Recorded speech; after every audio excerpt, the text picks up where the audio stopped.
and we are recording this. Start. हम लोग का ये जो क्लास 10 का चैप्टर है इकोनॉमिक डेवलपमेंट, ठीक है, उसके अंदर एक बहुत ही इंपॉर्टेंट जो चीज है that is fiscal policy and monetary policy. Okay, this fiscal policy and monetary policy actually you people are going to encounter it in class 11 also. तो ये जो है ये क्लास 11 के बच्चों के लिए भी आता है, लेकिन यू नो क्लास 10 और 11 में तुम देखेगा सिलेबस में बेसिक चेंजेस नहीं है. So if you get your concept right now in class 10, it will be very easy for you people to go to class 11 and deal with it. हाँ, बहुत जन जो साइंस में चले जाएंगे, for example Priya she is going to go for science, I don't know whether she is going to go for economics और not, लेकिन फिर भी जब अगर आप ये अभी आपको अपॉर्चुनिटी मिला है तो you should understand what is fiscal policy and what is monetary policy. Okay, तो एक तरह से समझ लो दोनों ही कंट्रोल करने का एक टूल है. This is a controlling tool. Okay, तो fiscal policy and monetary policy is a tool in the hand of the government. माने गवर्नमेंट के हाथ में एक टूल है जिससे गवर्नमेंट इकोनॉमिक डेवलपमेंट कर सकता है. ठीक है, मैंने तुमको पहले भी बताया कि money is what money does. ठीक है, एक तो चीज आप इकोनॉमिक्स समझो, money is the most important thing in economics. Okay, so हम लोग का डेफिनेशन क्या है, money is what money does. ठीक है, और मनी डिपेंड करता है कि कितने टाइम वो एक्सचेंज हो रहा है इन हैंड्स. ठीक है, कितने टाइम मनी एक बार इकोनॉमी में सर्कुलेट हो रहा है उतना टाइम ही हम लोग का जीडीपी बढ़ता है. ठीक है, माने मनी कंटिन्यूसली सर्कुलेट होना चाहिए, एक के बाद एक के बाद एक के बाद एक के बाद एक, माने चलना चाहिए, रुकना नहीं चाहिए पैसा. ठीक है, माने पैसा अगर सपोज कर लो सब आदमी लोग पैसा को छुपा के लॉकर में रख लेंगे तो फिर हम लोग का इकोनॉमिक ग्रो नहीं करेगा. It is very important to spend also. इसी के लिए जो हमारे रिलीजियस फंक्शंस है ना, ये बहुत इंपॉर्टेंट है. इसी के लिए सेलिब्रेशंस बहुत इंपॉर्टेंट है. जितना ज्यादा सेलिब्रेशन होगा, जितना ज्यादा रिलीजियस सेरेमनीज हम लोग करेंगे, जितना ज्यादा फेस्टिवल. गांव में अंदर फेस्टिवल क्यों बनता था? गांव में फेस्टिवल इसके लिए बनता था कि they need a place to spend money. क्योंकि अगर वो लोग स्पेंड नहीं करेंगे मनी तो मनी कभी सर्कुलेट नहीं करेगा, और सर्कुलेट नहीं करेगा तो इकोनॉमिक डेवलपमेंट बहुत मुश्किल हो जाएगा. सिंपल सा एग्जांपल, अगर आप खरीदोगे नहीं तो कोई बेचेगा कैसे? अगर कोई बेचेगा ही नहीं तो कोई बनाएगा क्यों? और अगर कोई बनाएगा ही नहीं तो फिर इकोनॉमिक डेवलप कैसे करेगा? समझ में आ रहा बात को? सिंपल सा कहानी है ना. So everything depends on the circulation. तो अगर मम्मी पापा ये बोलते हैं पैसा कम खर्च करो, तो इसका बेटर ये होना पैसा ज्यादा कमाओ.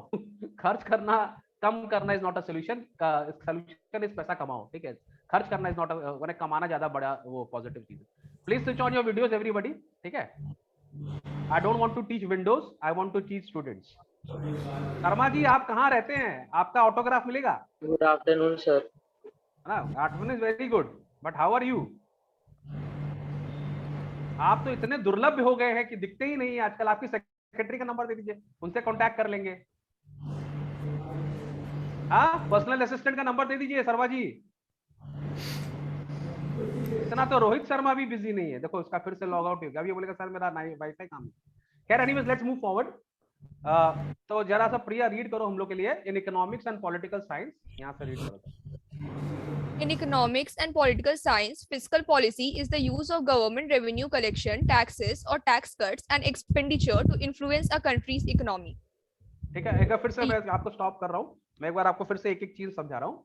Fiscal policy is the use of government revenue collection. ठीक है, रेवेन्यू का मतलब क्या होता है? पैसा टैक्स. लेना. टैक्स. ठीक है, पैसा लेना. Revenue is the collection of tax. माने गवर्नमेंट कैसे टैक्स कलेक्ट करता है, या टैक्स और टैक्स कट्स, या कैसे टैक्स कट करता है, कम करता है कि बेसी करता है. ठीक है, and expenditure to influence a country's economy. वाह, इसका मतलब क्या हो रहा है? इसका मतलब यह है कि गवर्नमेंट कितना टैक्स लेता है या कितना पैसा इकोनॉमी में खर्च करता है, वो एक कंट्री की इकोनॉमी को डिसाइड करता है कि वो कितना, माने amount of money the government is spending on the economy and amount of money the government is taking from the economy actually decide करेगा कि हमारा कितना इकोनॉमिक डेवलपमेंट होगा. फॉर एग्जाम्पल, अगर हमारा देश एकदम बेकार है, माने हमारे पास पैसे ही नहीं आ रहे, तो गवर्नमेंट क्या करेगा? लोगों से ज्यादा टैक्स लेगा. ठीक है, जब वो लोगों से ज्यादा टैक्स लेगा गवर्नमेंट, तो लोगों का परचेजिंग पावर कम हो जाएगा, है कि नहीं? और जब लोगों का परचेजिंग पावर कम हो जाएगा तो लोग खर्चा कैसे करेंगे? और अगर खर्चा नहीं करेंगे तो लोग खरीदेंगे कैसे? और अगर खरीदेंगे नहीं तो डेवलपमेंट कैसे होगा? जो प्रोडक्शन कैसे होगा? अंडरस्टैंड, एवरीथिंग इज को रिलेटेड टू ईच अदर. समझ में आया? तो गवर्नमेंट अगर टैक्स ज्यादा ले लेगा तो हमारा परचेजिंग पावर कम हो जाएगा. अंडरस्टूड? और अगर गवर्नमेंट क्या करेगा, हम लोग से टैक्स कम लेगा तो क्या होगा? सपोज करो अगर 100 रुपीज में अगर हमको 50 रुपीज गवर्नमेंट को देना है, तो इसका मतलब ये हो गया 50 रुपीज हम क्या खर्च करेंगे यार? 50 रुपीज गवर्नमेंट ही ले लिया तो हमारा खर्चा कम हो गया. अगर गवर्नमेंट बोलेगा नहीं मेरे को खाली 20 रुपीज टैक्स चाहिए, तो तुम्हारे पास 80 रुपीज होगा खर्च करने के लिए, तो इकोनॉमी डेवलप करेगा. सर हम लोग बॉयकॉट नहीं करते टैक्स के खिलाफ? हाँ, वेरी गुड क्वेश्चन। बॉयकॉट नहीं करते। बॉयकॉट क्यों करेंगे भाई? लेकिन जरा धूपल जी समझाइए क्यों करेंगे बॉयकॉट? सर अगर ज्यादा टैक्स है मतलब एक लिमिट तक से, क्योंकि लोग भी तो पुअर होंगे जिसका देश अच्छा है, मतलब उतना तरक्की नहीं करेगा, तो फिर पुअर लोग उतना टैक्स तो ही ना भर पाएंगे। बेटा एक बात बताओ, जब तुम रोड पे निकलते हो वो जो लाइट जलती है तो तुमको चाहिए कि वो जले कि नहीं चले?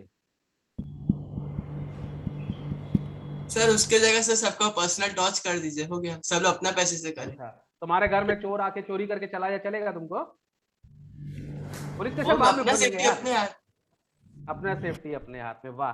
अच्छा तुमको पता है ये जो तुम डेली जो खाना खाते हो और जो तुम इतना पॉटी करते हो और इतना गंदा तुम करते हो, पूरा पूरा सोसाइटी को करते हो, कोई तो है जो उसको सफाई कर रहा है, उसका पैसा कौन देता है? तुम देते हो। पर माने तुम चाहते हो कि हम लोग अपना पर्सनल स्वीपर भी रख ले, ठीक है, और वो जो जितना क्लीनिनेस है रास्ता पे जो क्लीनिनेस नहीं सब सर, तुम कर लोगे वो सब। क्लीनलेस का बात नहीं कर रहा हूँ, जो बाकी सब चीज है उन सब का। देखो don't talk something which is like arbitrary, जो फालतू बात नहीं करना चाहिए ना। मैंने तर्क करो यार, बेकार का बात क्यों करना चाहिए? जो पॉसिबल नहीं है उसके ऊपर तर्क करके कोई फायदा नहीं है ना। You can't be smart by saying stupid things, right? तो हम लोग को गवर्नमेंट को पैसा देना होगा अपना इंफ्रास्ट्रक्चर के लिए। अब फ्लाईओवर तुम बनाएगा क्या? चलो पर्सनल तुमने अपना लाइट टॉर्च लेके आ गया, ये कितना स्टूपिड लेकिन आंसर तुमने दिया ना, टॉर्च लेके जाएगा आदमी, कितना स्टूपिड है। लेकिन चलो चलो तुम्हारी बात मान लेते हैं, फ्लाईओवर कौन तुम बनाएगा? रोड टूट जाता है तो तुम गवर्नमेंट को बोल देता है भाई गवर्नमेंट रोड ठीक नहीं कर रही है ना, हमारा एक्सीडेंट हुआ था, गवर्नमेंट को तो हर चीज के लिए ब्लेम कर देते हैं हम लोग, है कि नहीं? तो कहने का मतलब यहाँ पर ये है धूपल कि there is some amount of money which we have to pay, है ना? हम लोग अगर नहीं पे करेंगे तो हम लोग का ये पूरा इकोनॉमी चलेगा ही नहीं। इंफ्रास्ट्रक्चर के बिना तो बहुत सारे खर्चे हैं जो you can't stop it, you have to do it, understood? आज पाकिस्तान में क्या हो रहा है? पाकिस्तान में इतना प्रॉब्लम हो रहा है अभी इकोनॉमी को लेकर, गवर्नमेंट का पैसे ही नहीं है। क्यों नहीं है? क्योंकि गवर्नमेंट ने उतना इंफ्रास्ट्रक्चर ही नहीं। तो एक और बात मैं तुमको बताऊं, अगर government iron and steel industry नहीं लगाएगा तो देश तरक्की करेगा ही नहीं। Do you believe in that or not? Yes, sir. Repeat repeat. Believe that ना कि iron and steel industry is very important for our infrastructure. Now कोई बड़ा private firm iron and steel industry लगाना नहीं चाहता क्योंकि रिस्क बहुत ज्यादा है। Everybody please switch on your videos and switch on your audios, otherwise I will get really irritated. Sir मेरा अभी ऑन था। हमारा लेकिन माइक क्यों ऑफ है? मेरा ऑन नहीं हो सकता। ऑफ रखे हैं। ऑन करो नहीं तो हमको गुस्सा आ जाएगा फिर बहुत जोर, ठीक है? If there is real serious crisis then it is okay. Sharma don't switch off your audio all the time. Okay sir, okay. हाँ कीप इट ऑन। हाँ तो मैं क्या बोल रहा था, इंफ्रास्ट्रक्चर जो है हमारा, जैसे आयरन एंड स्टील इंडस्ट्री है, वो कोई भी प्राइवेट प्लेयर करना नहीं चाहता बिकॉज उसमें इन्वेस्टमेंट बहुत ज्यादा है, रिस्क बहुत ज्यादा है, ठीक है? तो कोई प्राइवेट आदमी क्यों करेगा? तो वो हमारी गवर्नमेंट का रिस्पॉन्सिबिलिटी है कि वो लोग इंफ्रास्ट्रक्चर को डेवलप करे। और गवर्नमेंट का पैसा कहां से आएगा? गवर्नमेंट का पैसा तो टैक्स से ही आएगा ना। गवर्नमेंट का तो मेजर सोर्स ऑफ इनकम क्या है? रेवेन्यू। गवर्नमेंट तो कोई बिजनेस नहीं करता ना जनरली, माने गवर्नमेंट के ठीक है होते हैं पब्लिक सेक्टर्स में, माने गवर्नमेंट सेक्टर्स होते हैं, लेकिन इतना तो नहीं है। लेकिन उनका मेजर सोर्स ऑफ इनकम क्या है? टैक्सेस है। समझ में आ रहा बात को? यस सर, पाकिस्तान में तो टूरिज्म भी नहीं है, मतलब टूरिज्म इंडस्ट्री भी तो नहीं है। कुछ नहीं है उन लोगों का, खाली उनका एटम बम है और वो लोग इसी के लिए खर्च करता रहता है। वी हैव न्यूक्स, बस यही तो बात है।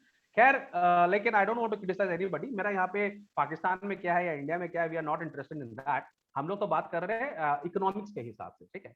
तो हम लोग को गवर्नमेंट को, अगर हम गवर्नमेंट देखो, अगर हमारी इंडिया बहुत अच्छा काम करेगी, अगर हमारी इंडिया बहुत तरक्की करेगी, there will be a time then where we don't need to pay tax.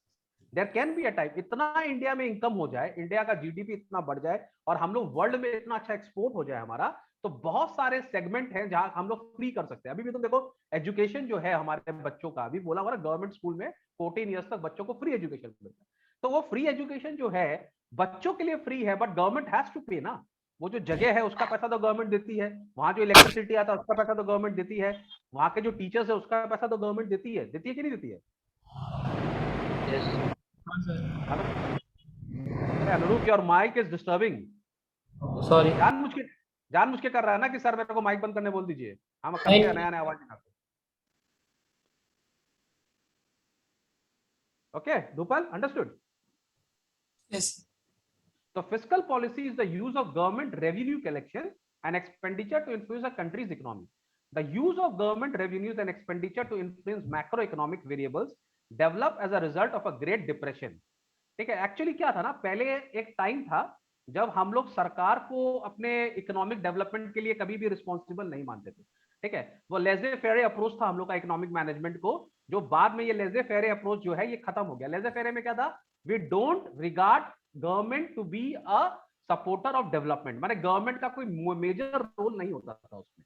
लेकिन बाद में हम लोग ने क्या बोला, नहीं, government is the important institute which can actually accelerate economic development, तो गवर्नमेंट को डायरेक्टली इन्वॉल्व होना पड़ेगा। समझ में आ रहा बात को? और आज हमारी गवर्नमेंट डायरेक्टली इन्वॉल्व है। प्रिया, read from your fiscal policy. Yes, sir. Fiscal policy is based on the theories of British economist John Maynard Keynes, whose Keynesian economics theorized that government changes in the level of taxation and government spending influence aggregate demand and the level of economic activity. Fiscal and monetary policy are the key strategies used by the country's government and central bank to advance its economic objectives. तो ये Keynes ने इन्होंने clearly बोल दिया कि भाई government जो है वो कितना टैक्स लगाते हैं और कितना गवर्नमेंट पब्लिक के ऊपर स्पेंड करते हैं, वो ही चीज जो है वो हम लोग का इकोनॉमिक एक्टिविटी को क्या नाम है डिफाइन करेगा। और एक देश का इकोनॉमिक एक्टिविटी को अच्छा होने के लिए बहुत जरूरी है कि गवर्नमेंट एक्सपेंडिचर हो, ठीक है। और भी बहुत सारी चीजें गवर्नमेंट को क्या करना पड़ेगा देश को आगे लाने के लिए, ठीक है। चलो आगे। The combination of these policies enable these authorities to target inflation, which is considered healthy at the level in the range 2% to 3%, and to increase employment. Additionally, it is designed to try to keep GDP growth at 2% to 3% and the unemployed rate near the nature unemployment rate of 4% to 5%. देखो ये सब data बहुत important है। 1 minute प्रिया, ये सब आप लोग everyday सुनते होगे, ठीक है, न्यूज में आता रहता है, आप लोग एवरीडे सुनते होगे कि हम लोग का जो इन्फ्लेशन है वो 2 to 3% होना चाहिए। इसका इन्फ्लेशन का मतलब होता है a gradual increase in the price level. हमारा जो प्राइस लेवल है अगर वो 2 या 3% के हिसाब से हर साल बढ़ रहा है तो it is okay. For example, अगर हमारा सपोज कर लो दाल अगर 100 रुपीज केजी है 2021 में, और 2022 में या 23 में अगर 102 रुपीज हो जाता है या 103 रुपीज हो जाता है, which is like 2 or 3% of 100, तो इट्स ओके। माने वी कैन एक्सपेक्ट कि 2-3% inflation is okay, but 6-7% inflation is very bad, we can not just take it. इतना इन्फ्लेशन नहीं होना चाहिए। समझ में आ रहा बात को? दूसरा इन्होंने क्या बोल रहा है कि अगर हमारा जीडीपी ग्रोथ 2 to 3% है, वर्ल्ड का बात कर रहा है एवरेज में, माने हर साल आपकी देश अगर 2 से 3% पे इंक्रीज कर रहा है तो आप बहुत अच्छा काम कर रहे हैं। क्या समझ रहे बात को? जीडीपी ग्रोथ अगर 2 to 3% है तो अच्छा है। हमारा इंडिया का GDP growth after Covid I think around 4% है। समझ में आ रहा है? And we have been in the past, हम लोग 6% तक भी गए थे, 6 to 7% ग्रोथ भी हम लोगों ने किया था, which is a very good sign. अभी तो थोड़ा सा बिकॉज ऑफ कोविड हमारा जीडीपी ग्रोथ थोड़ा कम हो रहा है। Brazil is another country which is doing very well in the terms of GDP growth. उनका जीडीपी ग्रोथ भी 6-7 टच कर रहा है, which is very nice. China का भी जीडीपी ग्रोथ थोड़ा सा करीब 5-10 ईयर्स पहले बहुत ज्यादा था, अभी उनका जीडीपी ग्रोथ थोड़ा कम हो गया है, ठीक है। और हम लोग अनएम्प्लॉयमेंट को खाली 4 to 5% रखना चाहते हैं कि माने लोगों को काम भी मिले। तो ये छोटे छोटे डाटाज हैं जो हम लोग को बताता है कि हमारा इकोनॉमी कैसे कर रहा है। फॉर एग्जाम्पल, अभी इससे पहले आपको ये डाटा का मतलब समझ में नहीं आ रहा था, लेकिन अगर मैं आपको अगर ऐसे एक्सप्लेन करूं, अब करूं एक्सप्लेन कि अगर हमारा इन्फ्लेशन 7% या 8% है तो आपको क्या लगेगा, economy is doing well? No no straight answer आ जाएगा नो। नहीं, हम लोग 2 से 3% एक्सपेक्ट कर सकते हैं, उससे ज्यादा it's not good for us. अगर हम बोले हमारा जीडीपी ग्रोथ मोर देन 4 या मोर देन 5 या मोर देन 6 है, then are we doing well? No, sir. Yes, we are doing very well. Yes. अरे नो सर, जीडीपी की बात कर रहा हूं। अगर हमारा 2 to 3% जनरली एक्सेप्टेबल है कि अगर 2 to 3% राइज हो रहा है, अगर हमारा 6% जीडीपी है, we are doing very well, isn't it? Yes, sir. और अगर हमारा अनएम्प्लॉयमेंट रेट 4 to 5% है, इसका मतलब यह है कि क्या नाम है, हर अगर मान लो 100 में 4 जन को नौकरी नहीं मिल रही। अगर ये 4 to 5% है या इससे कम है तो अच्छा है, लेकिन अगर ये 7 to 8% होता तो अच्छा नहीं है। समझ में आ रहा बात को? Yes, sir. ठीक है, तो ये सारा चीज को स्टेबलाइज करना ही ना फिस्कल पॉलिसी है, ठीक है। This implies that fiscal policy is used to stabilise the economy over the course of the business cycle. समझ में आ रहा बात को? Yes, sir. Fiscal policy can be distinguished from monetary policy monetary policy थोड़ा अलग होता है, फिस्कल पॉलिसी थोड़ा अलग होता है, हम लोग मॉनेटरी पॉलिसी में डिटेल में जाएंगे बाद में, ठीक है। In that fiscal policy deals with taxation and government spending and is often administered by government department, ये याद रखना, ठीक है। फिस्कल पॉलिसी बेसिकली किससे डील करता है? टैक्सेशन से, माने आपको कितना टैक्स लगाना है, किस पर टैक्स लगाना है, डायरेक्ट लगाना है, इनडायरेक्ट लगाना है, ये सारी जो गवर्नमेंट पॉलिसी होती है, और गवर्नमेंट कितना रुपया स्पेंड करेगा, that is a very vital point, ठीक है। अब गवर्नमेंट के पास जो बजट जो बनाता है, गवर्नमेंट बताता है कि भाई हमारा जो बजट है उसमें हम 10% यूज करेंगे डिफेंस के लिए, ठीक है, हम 5% यूज करेंगे एजुकेशन के लिए, हम इतना परसेंट यूज करेंगे अनएम्प्लॉयमेंट हटाने के लिए, इतना परसेंट यूज करेंगे इंफ्रास्ट्रक्चर के लिए। तो गवर्नमेंट कहाँ कहाँ पैसे खर्च कर रहा है, because very important, isn't it? Yes, sir. For example if a country says कि हम 30% पैसा वॉर पे लगाएंगे, माने हम अपना आर्मी को, नेवी को और हम अपना एयरफोर्स को स्ट्रॉन्ग करने के लिए 30% पैसा लगाएंगे, do you think it is all right? Yes. Sir अच्छा नहीं, सर हम लोग को स्ट्रॉन्ग रहेगा, मतलब आर्मी हम लोग को कोई जल्दी हम लोग से लड़ेगा नहीं, मतलब।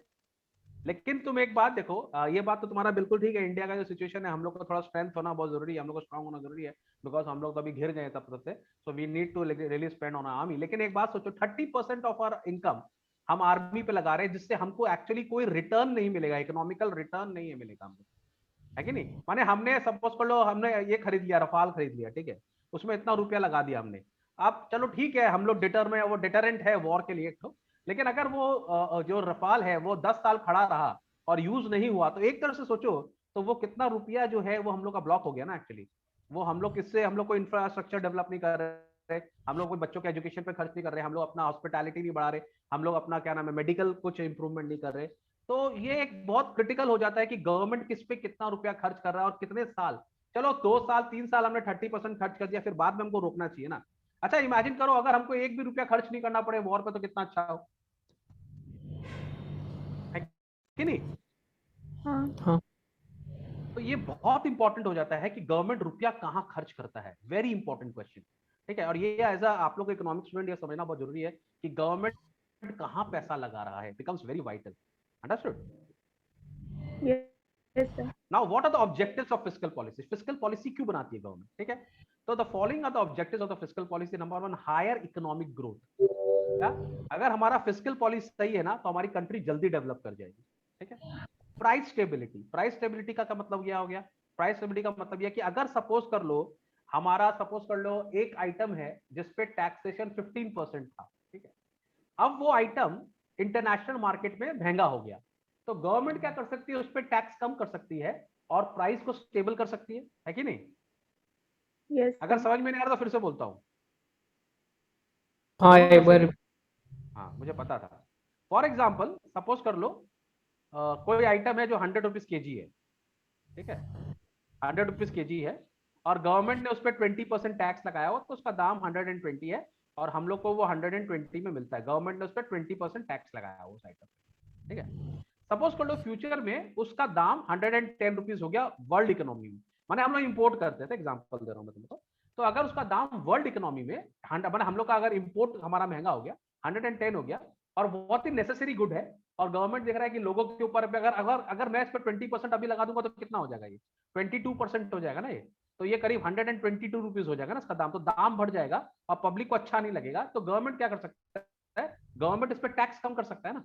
गवर्नमेंट सपोज कर लो इस पर टैक्स गवर्नमेंट ने 10% कर दिया, ठीक है, तो 11 रुपीज टैक्स आएगा, तो और सस्ता ही हो गया, गवर्नमेंट 15 रुपीज भी कर देगा टैक्स, तो इसका दाम बेसी बढ़ेगा नहीं ना, तो we can actually control the prices.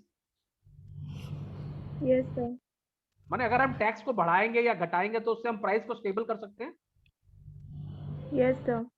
है ना। जैसे पेट्रोल का जो प्राइस होता है ना, वो तो बहुत फ्लक्चुएट होता है, तो पेट्रोल का जो प्राइस है वो तो वर्ल्ड मार्केट में बहुत फ्लक्चुएट होता है, लेकिन गवर्नमेंट क्या करता है, अपना टैक्स पॉलिसी से उसका प्राइस को स्टेबल रखता है। जब बाजार में हम लोग को पर बैरल अगर दाम बढ़ता है तो गवर्नमेंट अपना टैक्स कम कर देता है, जब दाम घटता है तो गवर्नमेंट पर टैक्स बढ़ा भी लेता है, क्योंकि एज इट इज सब्सिडी दे रहे हैं वो लोग, ठीक है।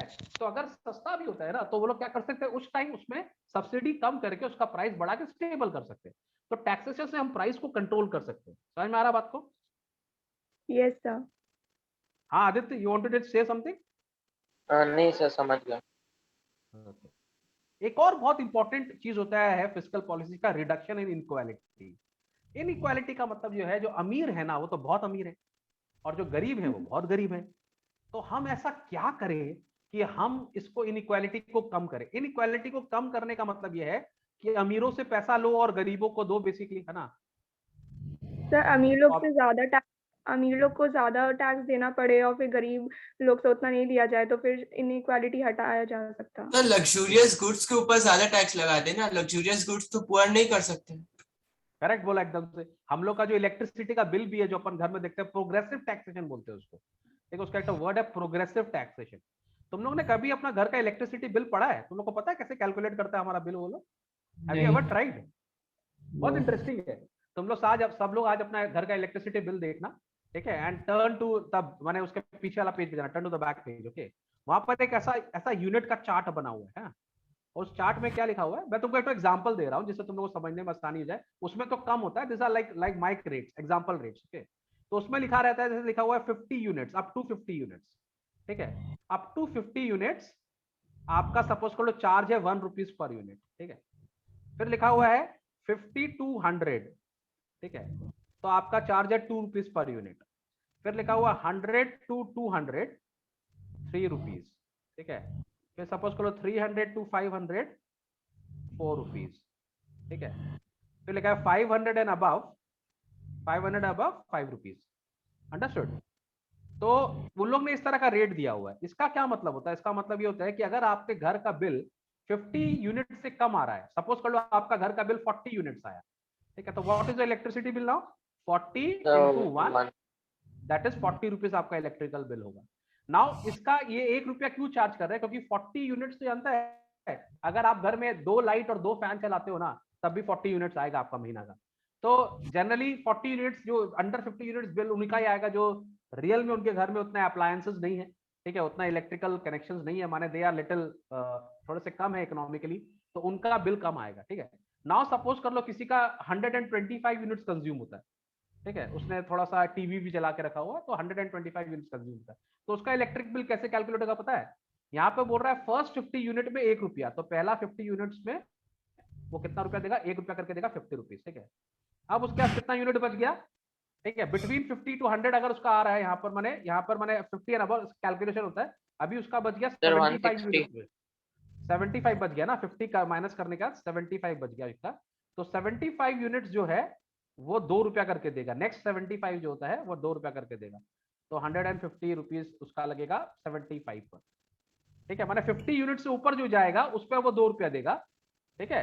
तो एक्चुअली उसका कितना यूनिट हो रहा है? 125 है, तो पहला 50 पे वो देगा अपना क्या नाम है 50 रुपीज, और बाकी 75 यूनिट्स पे वो 2 रुपया करके देगा। यहाँ पे मेरे ख्याल से कुछ गड़बड़ हो गया मेरा कैलकुलेशन में, मैंने कुछ सर सेटिंग मैंने कुछ 50 तक और 50 तक 2 देगा और बाकी का 25 का 3 देगा। हाँ ये बात, हाँ हाँ, राइट राइट राइट, ठीक है, ठीक ठीक बोला एकदम आदित्य, बिल्कुल ठीक बोला। 50 to 100 2 रुपीज, तो यानी पहला 50 पे तो 1 रुपया करके देगा, ठीक बोला एकदम आदित्य। फिर सेकंड 50 पे वो कितना देगा? 2 रुपीज करके देगा, और जो उसका 25 जो आ रहा है वो 100 से ऊपर जा रहा है, तो 25 यूनिट्स पे वो 3 रुपया करके देगा। वेरी गुड, मैं वही बोला something I am doing some wrong. तो 50 पे इंटू 1 हो जाएगा 50 रुपीज, और यहाँ 50 पे का 2 आएगा, दैट इज 100 रुपीज, और फिर 25 पे 3 रुपीज करके देगा, दैट इज 75 रुपीज। तो टोटल उसका बिलिंग हो जाएगा 225 रुपीज। समझ में आ रहा है? तो इसका कहने का सर मतलब ऐसे है ही जितना टैक्स भी ज्यादा ऐसे ही होता है। इलेक्ट्रिसिटी कंज्यूम करोगे, हाँ टैक्स भी ऐसे ही होता है, प्रोग्रेसिव टैक्सेशन बोलते हैं अपन उसको। अब समझ में आया? तो अगर सपोज करो आपके 2,50,000 घर का पे बिल 0 500 टैक्स। यूनिट्स आ रहा है, हाँ एग्जैक्टली एग्जैक्टली, अगर आपका 500 से ऊपर का बिल आ रहा है, that means you are a rich person, आपने एसी वेसी सब चला के रखा है, तो वो लोग आपसे ज्यादा पैसा लेते हैं। तो मोर income you have, the more tax you पे। अंडरस्टूड? इससे क्या होगा? अमीर लोग जो हैं वो लोग पैसा देंगे, और जो थोड़े से वीकर सेक्शन है उनको फायदा होगा। और इन द लॉन्ग रन क्या होता है? इन द लॉन्ग रन जो वीकर सेक्शन है वो ऊपर आ सकेंगे, ठीक है। एक और इंपॉर्टेंट चीज होती है, गवर्नमेंट क्या करता है इनइक्वालिटी हटाने के लिए? ऐसा जगह इन्वेस्टमेंट करता है जो ज्यादा क्या नाम है वीकर सोसाइटी को ज्यादा हेल्प होगा, rather than the rich society, ठीक है। तो हम लोग को ये जो हम लोग का इनइक्वालिटी हो गया ना, इसको कम करना है, और इसको कम करने का एक ही तरीका है, वो है हमारा फिस्कल पॉलिसी। समझ में आ रहा बात तुम लोग को? Yes sir. तो ये कैसे कर सकते हैं हम? कंजम्पशन कंट्रोल बोल रहा है। This way the ratio of saving to income is raised, raising the rate of investment, taxation, infrastructure development, imposition of progressive taxes, जैसे मैं तुमको बताया अभी, exemption from tax provided to vulnerable classes, heavy taxation on luxury goods, जो ऊपर बोला कि luxury goods को ज्यादा टैक्स कीजिए सर। तो ये कुछ तरीके हैं इनइक्वालिटी गुड्स को, हम लोग इनइक्वालिटी को कम करने के लिए, ठीक है। डिस्करेजिंग, हाँ सर बोलो। यस सर, ये जो प्रोग्रेसिव टैक्स, इसका मीनिंग क्या होता है? प्रोग्रेसिव का मतलब होता है जैसे जैसे हम आगे बढ़ रहे हैं वैसे वैसे टैक्स का रेट बढ़ रहा है, ठीक है। फॉर एग्जांपल इनकम टैक्स में क्या होता है, अगर कोई आदमी का आजकल का अभी जो लेटेस्ट स्लैब है वो मेरे को ठीक से याद नहीं है, लेकिन एक टाइम में था कि 5 लाख से नीचे है तो आपको क्या नाम है 10, आपको टैक्स नहीं देना होगा। 5 लाख से ऊपर है 5 लाख टू 750 10%, 750 टू 10। के ऊपर वालों को सबको 30% देना है। हाँ, तो प्रोग्रेसिव टैक्सेशन का मतलब more income you have the more tax you have to give. For example Kapil Sharma को देख लो ना, आज से 10 साल पहले कपिल शर्मा टैक्स ही नहीं देता था। क्यों नहीं देता था? क्योंकि उसका इनकम ही नहीं था। आज वो इतना इनकम कर रहा है कि कितना करोड़ों में टैक्स दे रहा है, बच नहीं सकता वो। तो जितना ज्यादा आप पैसा कमाएंगे उतना ज्यादा आपको टैक्स देना पड़ेगा। धुपल का मन में आ रहा है कि इसका मतलब मैं पैसा ही नहीं कमाऊं, क्यों दूं टैक्स? ऐसा नहीं सोचो बेटा, क्योंकि अगर हम लोग टैक्स नहीं देंगे तो सरकार चलेगी कैसे, और सरकार नहीं चलेगी तो हमारा जो इंफ्रास्ट्रक्चर है वो कैसे बनेगा, ठीक है। तो सर हम एक और पैसा, चीज, हाँ बोलो। सर जैसे जो इंसान टैक्स के बजाय लोगों का हेल्प कर रहा है, जैसे सोनू सूद का है, तो उसके ऊपर टैक्स ज्यादा लगता है, थोड़ा कम कर दिया जाता है। देखो वो हेल्प कर रहा है ना, वो अपने अपने उससे कर रहा है, ठीक है। तो सोनू सूद का तो नाम ही ले रहे हो ना, वो तो पब्लिसिटी, उसको एक तो मूवी ज्यादा मिल जाएगा, पैसा कमा लेगा। तुमको अपेरेंटली लग रहा है कि वो कर रहा है, वो तो अपने फायदे के लिए भी कर रहा है ना, अच्छा काम कर रहा है, सोसाइटी के लिए कर रहा है, तो क्या प्रॉब्लम है उसमें? आपके पास इनकम है, आप दे रहे हो, तो इसमें सर उसको उसके हम बाद रिग्रेट, रेट, उसके बाद इनकम टैक्स और ये सब का। वो सब होगा, नॉर्मल होगा, वो सब ओ होगा, ठीक है। अच्छा। हाँ, कुछ एक तो स्कीम्स होते हैं, जैसे अगर कोई अंडर सेक्शन कोई डिडक्शंस होते हैं, स्टैंडर्ड डिडक्शन कहीं, जैसे अगर आप कुछ आपको डिडक्शन मिलेगा, पर लेकिन ये सब पब्लिसिटी स्टंट भी हो सकता है, ठीक है। मैंने आई एम नॉट गोइंग, मैं I am nothing against anybody who is doing all this, but nothing against rule, but ये सब को गवर्नमेंट कंसिडर नहीं करता है, ठीक है, क्योंकि उससे भी तो फायदा हो रहा है ना। आज तुम देखो, वो इतना फेमस नहीं था लेकिन हो गया ना फेमस, तो वो तो उस फील्ड में है जहां पर फेमस होना ही इनकम है, ठीक है। The more people know you, the more income you have, right. So you cannot just what you say relate each other, understood? The components of physical policy, एक, हाँ बोलो जल्दी बोलो, 1 मिनट बाकी, अपन को रीजॉइन करना पड़ेगा, बोलो। फर्स्ट पॉइंट था वो वापस एक्सप्लेन कर देंगे, जो कंजम्पशन कंट्रोल था। दिस वे द रेशियो, देखो ये जो मैं तुमको एक्सप्लेन कर रहा हूँ ना, this is not from your text book, ठीक है। ये क्लास 11 से कर रहा हूँ, तो अभी हम लोग तुम्हारे बुक से भी पढ़ेंगे, ये मैं तुमको जिस्ट दे रहा हूँ, ठीक है। इसमें क्या बोल रहा है, the ratio of savings to income is raised, कहने का मतलब ये, अगर आप सेविंग ज्यादा करोगे, ठीक है, अगर आप सेविंग, जैसे हमारे जो गरीब लोग होते हैं ना, उनका कंजम्पशन का एक तो वो होता है, माने लोग होते हैं ना, उनको खाने का बहुत शौक होता है, माने कंज्यूम करने, खाने का मतलब नॉट लिटरली खाना खाना, कंज्यूम करने का बहुत शौक होता है। तो अगर हम कंज्यूम ज्यादा कर रहे हैं, सेव कम कर रहे हैं ना, तभी भी हमारे पास पैसा नहीं बचेगा। सपोज कर लो, अगर मेरे पास 1 लाख रुपए का इनकम है,